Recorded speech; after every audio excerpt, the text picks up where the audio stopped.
Bonjour, bienvenue dans votre cours de MQ. Mon nom est Benoît Lafont et aujourd'hui en MQ, nous allons voir le bloc 8, c'est-à-dire les pages 30 à 38 de vos notes. Donc, il va y avoir la médiane, l'écart type et le coefficient de variation. Tout ça encore pour les variables quantitatives continues. J'attire votre attention sur la médiane. Je vous avise à l'avance, la médiane, c'est un sujet qui est plutôt difficile. Donc, je vous invite à prendre le temps de bien maîtriser cette notion-là avant de poursuivre. Ça va nous servir, entre autres, pour la loi normale à la fin de la partie 2. Donc, on commence justement avec la médiane. Au niveau imagé, la médiane, elle se retrouve sur l'axe. Alors, au niveau imagé, la médiane, elle est située au milieu, elle est située sur l'axe, ici horizontal. Et c'est l'endroit où est-ce qu'on a la même surface à gauche qu'à droite. La même surface en gris que la surface en blanc. Donc, on va voir la technique pour pouvoir trouver la médiane ici là sur l'axe. Remarquez que le fait que les données sont groupées en classes pour les variables quantitatives continues, ça fait en sorte que c'est une estimation qu'on va faire, un peu comme pour la moyenne. Et donc, on va interpréter en utilisant on estime que. Donc, ici, il y a une procédure en étapes. Je vous laisse la lire. Vous allez voir que c'est assez intuitif ce que je vais vous proposer comme démarche. Donc, on a une situation ici où on a 1000 étudiants inscrits en temps plein au cégep selon le temps consacré à un travail rémunéré. Donc, les étudiants ont répondu au sondage. Donc, il y avait un choix de réponse par tranche de 5 heures. Puis, on a obtenu les résultats suivants suite aux réponses des 1000 étudiants. Première étape, ça va être de calculer les pourcentages cumulés. Je l'ai déjà fait. Donc, les voici. Je vous invite à les retranscrire. Et on va passer maintenant au calcul et à l'interprétation de la médiane. La première étape, ça va être de se faire un esquisse d'histogramme. Donc, à main levée, on se fait un petit histogramme pour nous aider à faire nos calculs, à réfléchir à, à notre médiane. Donc, je vais faire ça ici.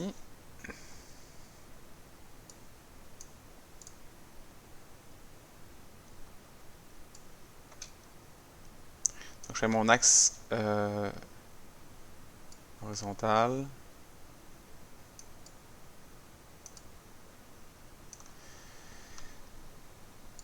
Donc ça, le premier rectangle que je viens de faire, ça correspond dans le fond à la première tranche 0 à 5 heures pour 15%.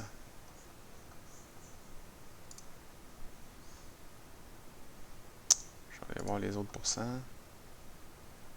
Donc 21, 25, 16. À cette étape-ci, l'histogramme, on utilise les pourcentages ici d'étudiants, on utilise les fréquences relatives, comme on a vu.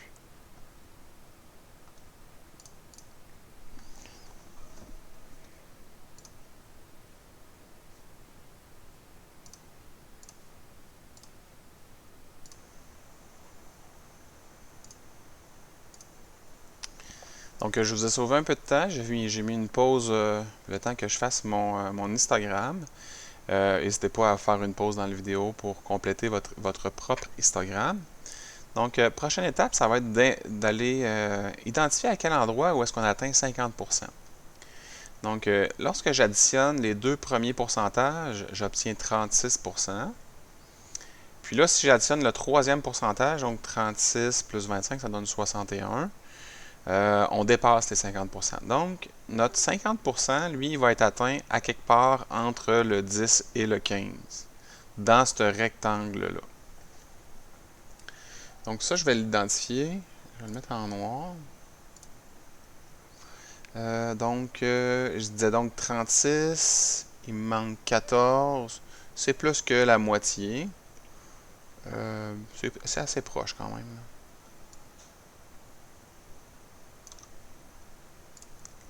Donc, ma médiane se retrouve à cet endroit sur l'axe horizontal. Donc on peut le voir, la surface que je vais mettre en jaune ici,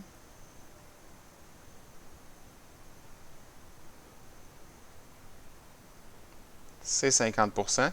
Puis de la même manière, celle que je vais mettre en rose, ça va être aussi 50%. On sépare la surface en deux parties égales, 50% de chaque côté. Donc voilà pour ça. Maintenant pour les calculs. Donc je vous ai déjà identifié le 14. En fait, il faut faire 50% moins 15% moins 21%. Ça donne 14%. Et ce 14%-là, où est-ce qu'on le place? En fait, c'est ça ici. Là. Je vais le mettre en bleu.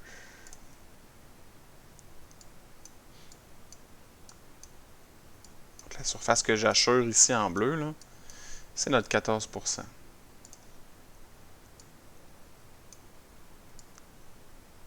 Donc ça, on va avoir besoin de ça pour estimer la médiane. Prochaine étape, ça va être de faire une règle de 3, donc faire une proportion. Je commence d'un côté avec la base, et de l'autre côté, je vais avoir une surface. Donc, si je prends le rectangle au complet, celui qui est entre 10 et 15, la base, c'est 5, 15 moins 10. Et ça, c'est associé à une surface complète, en pourcentage, de 25%.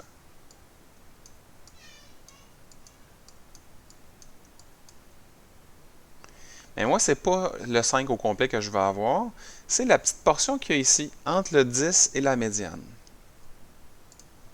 Je vais appeler ça B. Donc, pour le moment, je ne le connais pas, mais avec ma règle de 3, je vais finir par le trouver, ce B-là. Mais lui, ce B-là, il est associé à 14%. Donc, le pourcentage que j'ai précédemment trouvé. Et là, avec cette proportion-là que je viens de déterminer, je peux trouver B en faisant le calcul suivant. 5 fois 15. 5 fois 14, pardon. Divisé par 25. Et ça donne 2,8. Si je ne me trompe pas. Voilà. Il nous reste à trouver la médiane en faisant 10 plus B, 2,8, qui donne 12,8. Donc voilà, on a réussi à trouver notre médiane. Si vous voulez avoir un esquisse d'histogramme plus détaillé, je vous invite à aller voir les notes de cours complétées lorsqu'elles seront disponibles.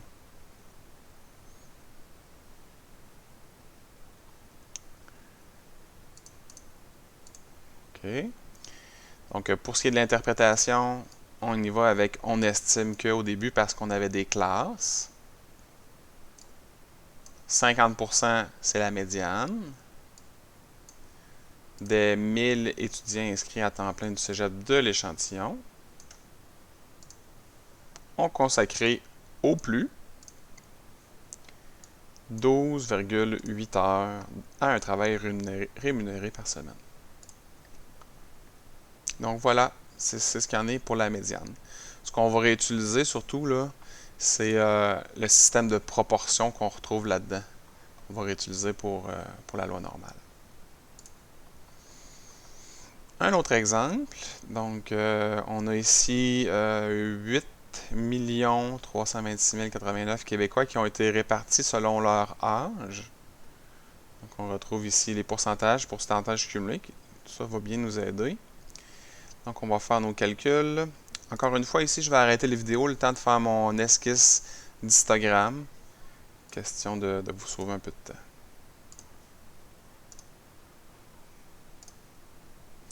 Alors voilà, j'ai terminé. Je ne l'ai pas fait au complet, mon Instagram, parce que ce qui m'intéresse, c'est la première portion, celle qui comprend les 50 premiers pourcents. Donc, je vais identifier où est... tiens, je vais commencer par calculer. Donc, 50% moins 10,75 moins 9,89 moins 12,90. Je pense qu'il faut que je soustrais aussi le 13,72. Et ça donne 2,74. Donc, si j'avais soustrait en plus le dernier pourcentage, le 12,81, j'aurais obtenu un nombre négatif ici, ce qui n'est pas souhaitable. Donc, où placer notre médiane? 2,74, on va aller le chercher parmi les 12,81 qui est ici, fait que c'est un peu au début. Je vais le mettre ici. Donc, notre médiane se trouve là. Je vais avoir besoin de B. Donc B, je le fais ici en petit.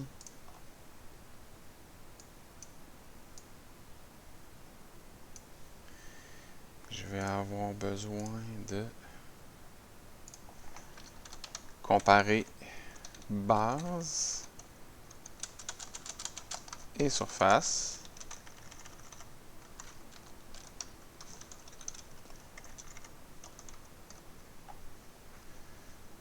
Peut-être un petit peu plus d'espace. Et voilà. Donc, la base pour le grand rectangle au complet, c'est 10. Et la surface, 12,81. Puis pour mon petit rectangle qui est ici, celui-là d'ailleurs, là,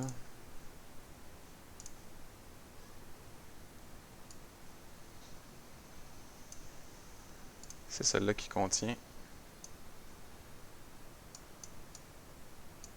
notre 2,74. Je vais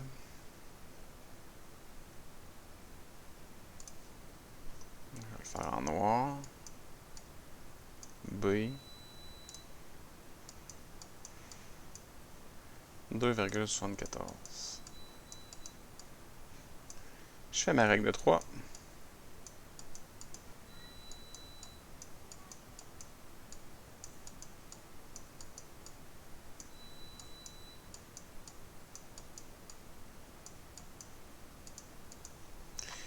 Et ça me donne, au bout de la ligne, 2,14.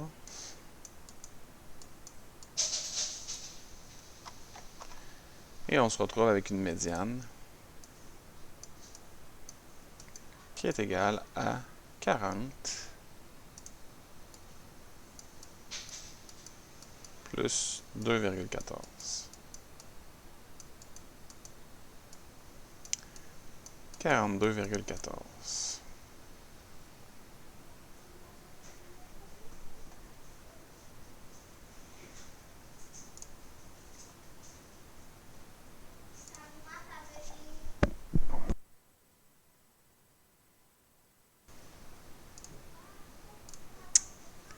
Donc, il nous reste l'interprétation à faire. Toujours de la même façon, on estime que, puisqu'on avait des classes, 50%. Donc, je ne sais pas si vous remarquez, mais il n'y a plus de au moins 50%, puis il n'y a plus de exactement 50%. Dans le fond, comme c'est une estimation, c'est autour de 50%. Donc, ça va toujours être cette formulation-là. De l'ensemble des 8 326 089 Québécois avaient au plus 42,14 ans en date du 1er juillet 2016. Donc voilà pour la médiane. Donc, il nous reste les mesures de dispersion, donc étendue, variance, écart-type et coefficient de variation. Donc, les symboles, ce sont les mêmes. C'est le même concept que ce qu'on a vu avec la variable discrète dans la partie 1. On va interpréter aussi avec la plupart, le mot la plupart. Puis, à partir de maintenant, on va utiliser la calculatrice pour pouvoir faire nos calculs. Puis, on va utiliser les milieux de classe, comme avec la moyenne. Donc, on estime que la plupart des répondants ont entre telle et telle valeur. Donc, on a un exemple ici. On vous demande justement de calculer avec la calculatrice l'écart-type. Ça serait un bon moment pour vous de vérifier si vous la maîtrisez, votre calculatrice. Donc, faites le calcul, puis vérifiez si vous avez la même réponse que moi. Donc, peut-être faire une pause à ce moment-ci dans la vidéo. Moi, je vous donne la réponse tout de suite. Donc, c'est l'écart-type de 5,3.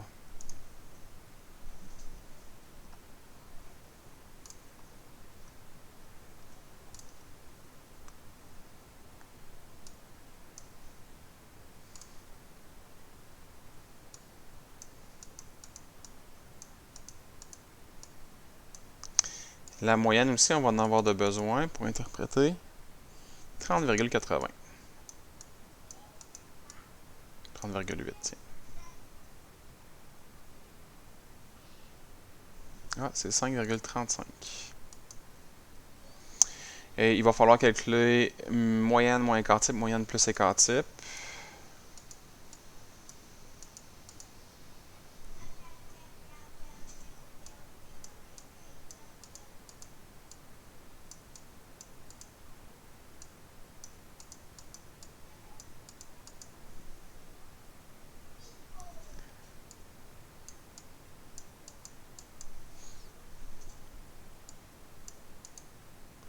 Ce qui va nous donner une interprétation qui va ressembler à ceci. On estime que la plupart de l'ensemble des naissances sont survenues lorsque la mère avait entre 24,45 et 36,15 ans.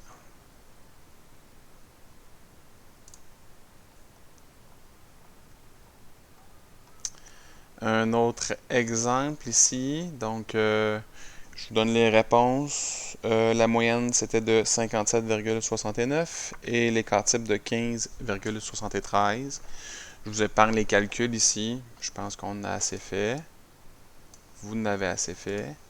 L'interprétation va ressembler à celle-ci. On estime que la plupart des 160 Québécoises occupant un poste de cadre dans une PME de l'échantillon ont un salaire annuel entre 42 060 $ et 73 320 $. Il nous reste maintenant le coefficient de variation. Les réponses sont déjà écrites ici. Je vais les mettre en blanc.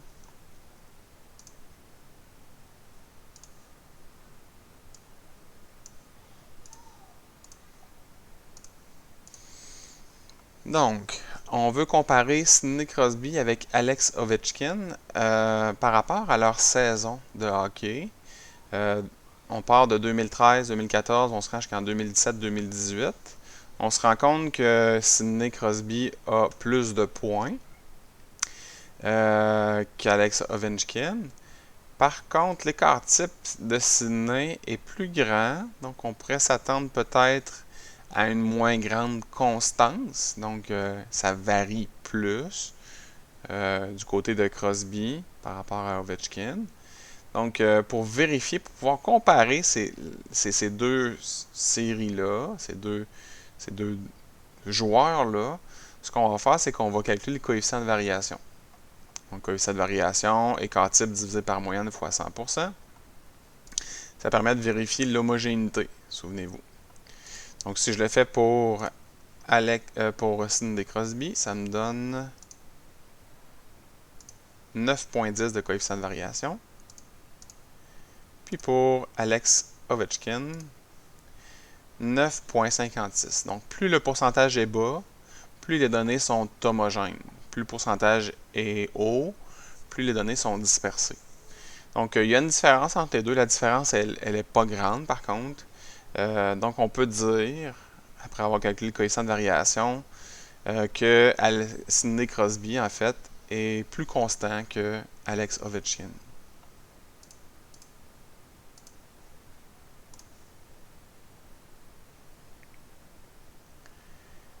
Rien de trop.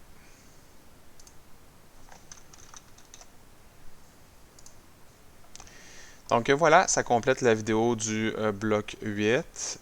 Ben, je vous dis à bientôt.